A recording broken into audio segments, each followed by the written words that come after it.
Okay, so Dhyāna is a skill, it's a method. Methods are important, but methods are just like, I think one great Zen master said, it's like if you are pointing, if a finger is pointing at a moon, the finger is the method. Now, method, there is countless. And we should really be glad that there is a countless of methods. If there's only one or two methods, many of us will be, lost. Some methods are more universal, the other methods are more exclusive to a certain tradition or a certain, people. And, sometimes we human beings, we are a bit funny, we look at some other people's method and laugh. Remember I said, everybody's only talking about the cup, nobody talks about the coffee. So for instance, if you go to, let's say Japanese Zen, let's say Soto Zen or Rinzai Zen, the simplicity seems to be like their method. So it's like empty, just one statue, there's one flower hanging there, that kind of Zen. Now, rush to Kathmandu, Tibetan temple, completely chaotic, like so many. That's what they prefer, so to speak. And there are traditions that really sort of emphasize more on like sitting. But then there are other who emphasize also on chanting. So I guess that's why if you go to something like a Kathmandu, you see a lot of these monks and nuns with the mala, rosary. Whereas if you go to Japan, most of the monks don't really go around with a mala or a prayer wheel. They're all there sitting. And by the way, it's not just that. Even the images of the Buddha is actually a skill. It's a method. I'm sure the academics here will know very well. I think pre-Ashoka, hardly the Buddhists have any images. People like Mahayana people who reads Vajracchedika Sutra, they say, Buddha said, those who see me as a form, they have a wrong idea. They say stuff like that. But then, different Buddha appearance also. If you go to the Chinese Buddhists are slightly more plummish. And the Indian, like a Chola and a Gupta period, the Buddhas have a big shoulder, big chest. And then those Greek, probably they're the most ancient Buddha statue maker. They have like long nose, high nose, Gandhara, right? Gandhara. But these are all methods. Now there's one method that we all kind of, all tradition and everyone sort of revere, and that is sitting straight. I think it makes sense. I mean, you can do thinking about impermanence and everything is, nothing is really going to satisfy you 100%. All of that, you can do that on a hammock with a martini in your hand. You can. It's not like you cannot. But chances of you falling asleep or getting numbed more is high, especially for the beginners. So sitting straight is sort of revered. Not now, but those who wish to explore a little bit on this dhyāna, I would recommend this. Okay, so how are we going to do this? There are so many methods, but I'm going to choose as one specific one tonight. So let's talk about me, self, I. When we say I, me, who are you talking about? Well, the Buddhists think generally you are talking about four things. Okay? Form, feeling, mind. And well, the Buddhists use the word dharma, but I'm going to use reference for tonight. So let me explain. So when you say me, the moment when you say me, you are, the outermost is the size, the weight, the color, the shape, sort of very vaguely, actually very, very vaguely. You never ever really precisely know your body, even though you think you know. Okay, body. That's a big vessel. Let's say like an egg. This is a big shell. Okay. Now, more important, but much more subtle, is the feeling. I mean, your feeling, that's big you. I'm hurt, I'm excited, I'm happy, etc. I mean, body gets hurt, already painful, but feeling gets hurt, that's like much worse. Now, much more you, but much more subtle is mind. Of course, if you don't have mind, you're just a piece of wood or a piece of, just like stone, you're nothing. Now, even more subtle, even more you is dharma, or the reference. Let's use the reference. So stuff like, I am man. I am not 16 years old. I'm a nurse, I'm a doctor. All these references. This is a really big one. We are not going to cover, I don't think we can cover the mind and the reference tonight. Briefly, maybe the first and the second. Okay, so now talk about your body. Now, usually when you think about your body, you think about Zara, or I don't know, Chanel, or whatever, doesn't matter, or a yoga, or a gym, or I don't know, Brad Pitt, I don't know, whatever the current, I'm so outdated, so I don't know, whoever is the idol. Blackpink, right? Yeah, Blackpink. That's what you think. When the moment you think about your body, you think about these. So what does that do? Remember, that makes you numb. That makes you forget anicca, dukkha, and anatta, the three truths that I was talking earlier. Then, it's like, actually, it's possible to become like a Blackpink, every one of us. But we will never think that. Even me, if I really, if my ultimate goal is Blackpink body, I just go to Korea and, operate. And probably I will have a happiness for 1 week. But then things will fall apart. When I smile, I'll have to really extra smile because those plastics don't move easily, So that's what I mean. So normally when think about the body, we are always thinking this way.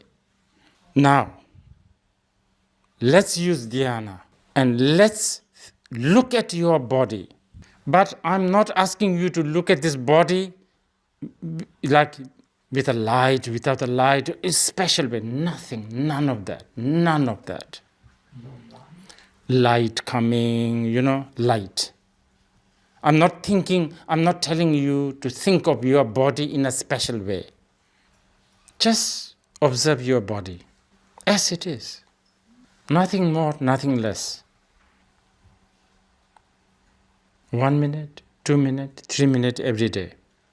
Not using a specific, this is how it should be, this is how it should not be. Just observing. It's quite, we haven't done this.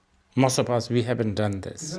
This is why you are never amused that you have 10 fingers. It's actually very funny that we have 10 fingers and 10 toes and stuff like that. Maybe some 11, some like 9, I don't know what. And the nostrils, my goodness, that's like incredible. So just that, just observe. I'm not asking you to think about a Buddha or something holy, something compassionate, nothing. That's how you have to begin. Just observing the body. What does this do? This will make you face to face the body. If you are face to face with your body, without any judgment, without any reference such as Blackpink, then at the least it should really sort out the bulimia problem. I don't know what it is, bulimia. How do you run? Bulimic. Some people eat a lot and then vomit everything, kind of, things like that, or overeating or not eating. And you will not be proud of your body. You will also not be ashamed of your body. You will be confident with your body. Confidence with your body is much, much better than 100,000 Chanel lipsticks. Not only you are confident when you walk in here, there with your ease with your body, people will be also charmed by you because you are not insecure. Your eyes is not rolling up and down. Okay, but this is not our main goal. Our main goal is to see the anicca, the uncertainty of the body, the dukkha, or the sort of the anxiety of the body, and the selflessness of the body. And I think those who are seasoned, you are doing a lot of practices and you are doing many other things. But for those who are just newly walked in today, and if you are curious about these, I highly suggest do this. And usually you will also, just observe body, and then what? You might want to ask this. Not then what? Just keep on. Okay? I think quickly, then we do the feeling. And I think for the beginners, you can also start with the feeling or the sensation of the body also. There has to be a sensation right this very moment. Just observing that. And then gradually, when you are depressed or when you are excited, just watching that. When you are depressed, do not look for a solution. Just look at the depression. Observe and observe.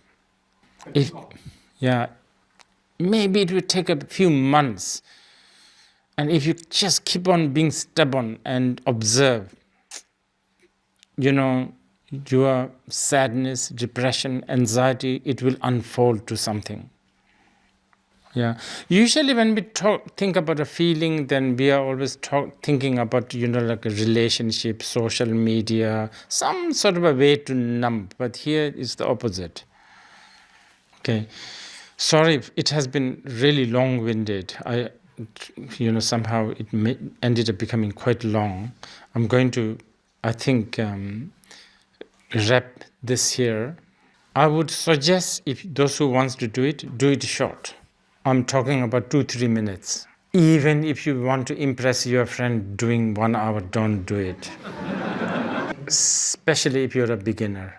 But be consistent. The worst is doing some sort of a vipassana for 9 days and then never do it for 2 years. If you do it every day, maybe 2-3 minutes, what will happen is you will then taste the taste of what they call samadhi.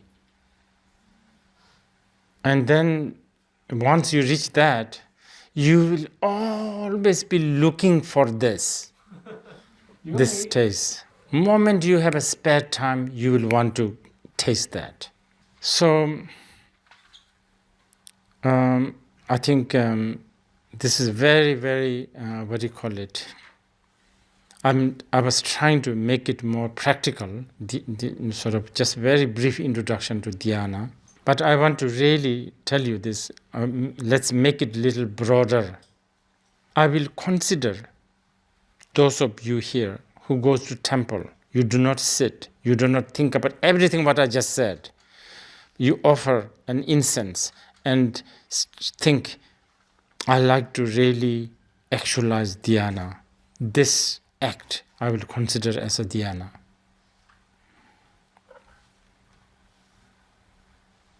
Okay, so maybe we will have maybe something like 5 questions. And I think I heard there's some questions from outside. Okay, shall we begin? Okay. Hello, Rinpoche. First question is, nowadays there's many lectures about Buddhism and also the meditation in the market, especially during these 2 years. So for us, especially for the Buddhadharma students, how to make a choice, which lecture, which class should we take? Because the time actually is kind of limited, but actually every day we have so many information about different classes and lectures. So could you give some suggestion? How to make choice is the best way for us? If you are beginners, you should watch all. Just fast forward. Wherever you are bored, just fast forward. I'm serious. But the time is limited. Well, yes, but I think you'll have to bump into one that you will be hooked. So until then, you should just go through. And then one day, there will be something that will really, karmic link, they call it, that may happen. So even already have guru, so also need to listen to different teachers or gurus? No, you don't have to, but sometimes we do because we like to see what some people are saying.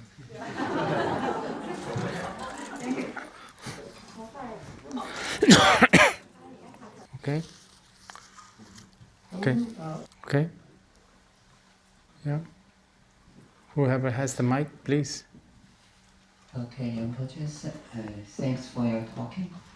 So I'd like to ask one question is that when you said there's a taste of dhyāna, and you also talk about the body, mind, and feeling dhamma. So when you talk about the taste, so this is a taste from the body, from the feeling, the mind, or the dhamma? Okay. This is important question. In Tibetan, we call it samtenji ro, meaning the taste of samadhi. Okay, I'll give you a very crude example, okay? What is the main purpose of dhyāna? Main purpose of dhyāna is really to topple, to destroy the duality.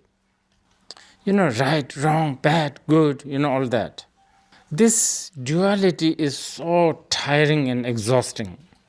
Okay? Now, I'm not promoting alcohol here, but I have to give you some sort of a crude example. Why do people drink? Why do they like this tipsy feeling? They like this sort of very, very, very fake non-duality. A little bit of a, couldn't care less. You become more bold. You are less afraid. You don't really have too much of burden of being good, which many, I think, Chinese society suffers. So this is why we do this, right? Now, multiply this 1 million times without needing to buy alcohol, without needing to become addicted to a substance. Some sort of a sense of, boldness. Not that worried about being good. But of course, not also like upsetting everybody by being bad. And also in the past, maybe you are so obsessed with things. Like you have to iron your underpant. Now maybe you don't even wash it for a few days. You know what I'm saying? So that kind of relaxed sort of, couldn't carelessness is a sort of a mediocre example for this taste I'm talking about. Yeah, so then, okay, but The next one. Whoever has the, please. Hi, Rinpoche. So, Yes. so I think just now you have mentioned the third truth, which is about selfless. I found that a bit crash to the concept of the Buddha nature, like Buddha reference. So, as you said, like everything is selfless. But what about the nature itself, like the Buddha nature itself? Yeah. Yeah.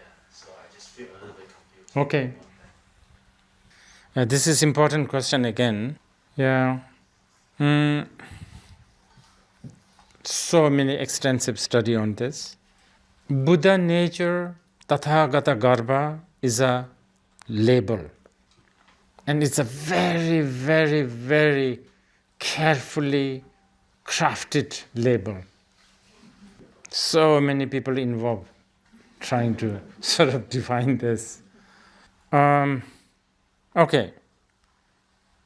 This is also a little complicated question, by the way. So I'm going to give you my standard example I usually give.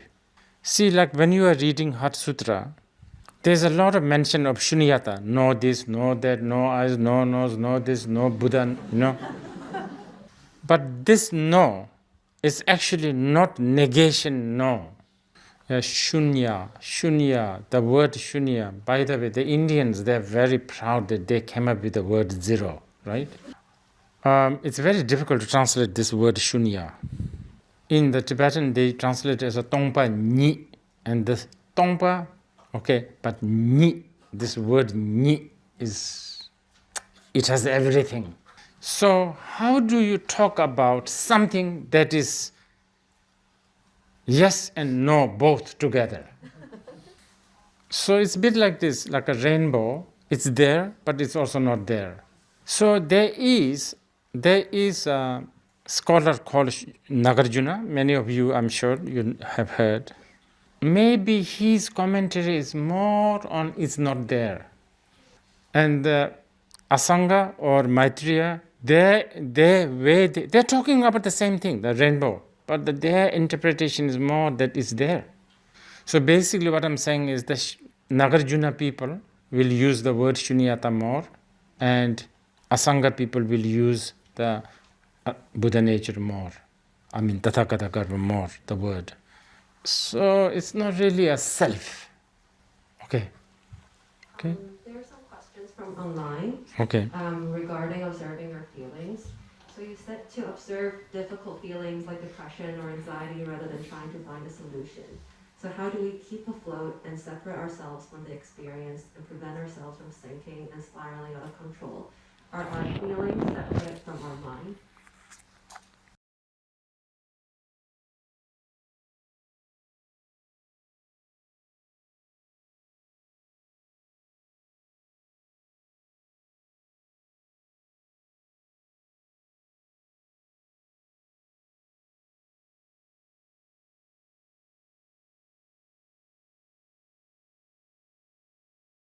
Yeah, a little bit of patience is required now. I know we live in a culture, we live in a time where there's lots of Panadols, quick fix. I understand that just observing the sort of sadness and, probably may, like just few days may not do the job, but they should be really persistent.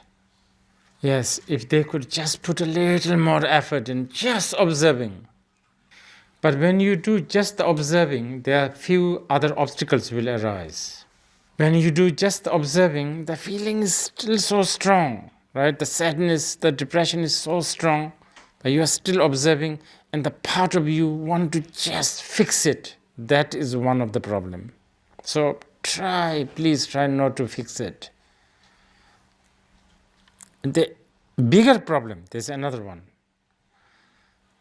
Sometimes when we observe, actually the sadness dissipates. Then you get excited. Then you think, I did it. That's even more dangerous. So no, what do you call it? I don't know, no giving yourself an award. Just simply. And then, of course, also, it's very boring. Yeah. So you will have to really learn to love the boredom. That's why I'm suggesting 3 minutes. And please don't tell me you don't have 3 minutes. You do have 3 minutes. Okay. Two more and then we'll finish. There's another question online. A lot of students in mainland China would like Rinpoche to explain a little bit more about observing the body. Do you mean literally take our clothes off and look at our body?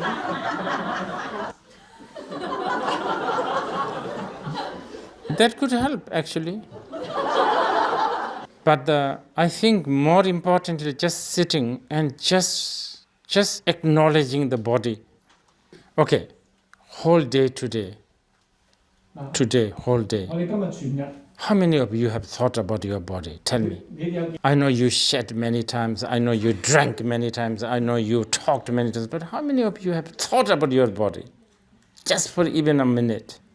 That's all we are talking about. Just observing, acknowledging.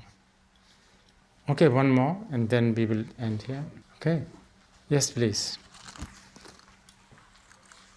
Yes. Thank you.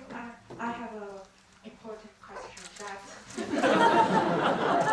Okay. that after we know that everything is impermanent, right? Then love is impermanent. So I really want to know, how do you think about love? Is there true love really exist? Thank you. Is there true love exist? Yes. I see. What is true love? This is really important. Really. No, I'm serious. And actually, we should all love others, and we should all be loved by others. We should. And anyway, when the love comes, nothing can stop you. When the karmic wind blows, it doesn't matter. You could be sitting here in Hong Kong, your lover will be in Bolivia or in Peru. Something will just happen. And here, my earlier, what I said about like anicca, like impermanence, what you just said, it's just so good for love. If you are looking at your lover with this may be the last time you are looking at. I think you'll be more open-minded. I don't know, but you'll be more forgiving even if he have chewed a raw garlic. And because of this training, next day your lover is looking at someone else, you are already quite prepared. And because you are prepared and you are confident, he becomes little insecure. This is the best way. This is the art of the game, isn't it? It's really. I think this is. Basically, as long as there's an illusion of self and we are attached to this illusion of self, but there's always going to be this something called love. And then if it is coming towards you, let it come. And no need to be too worried about it. Because love is also it involves a lot of surrender. And even though you love the most to somebody, I don't know, the complete surrender is difficult for human beings. Because you can always say, I really love you and I surrender to you, but is he or she really doing this much? So there's all that kind of negotiation. So with this very auspicious word, love, we will conclude this time. I'm sorry it has been a bit too long. I pray and have aspiration that you will have a lot of love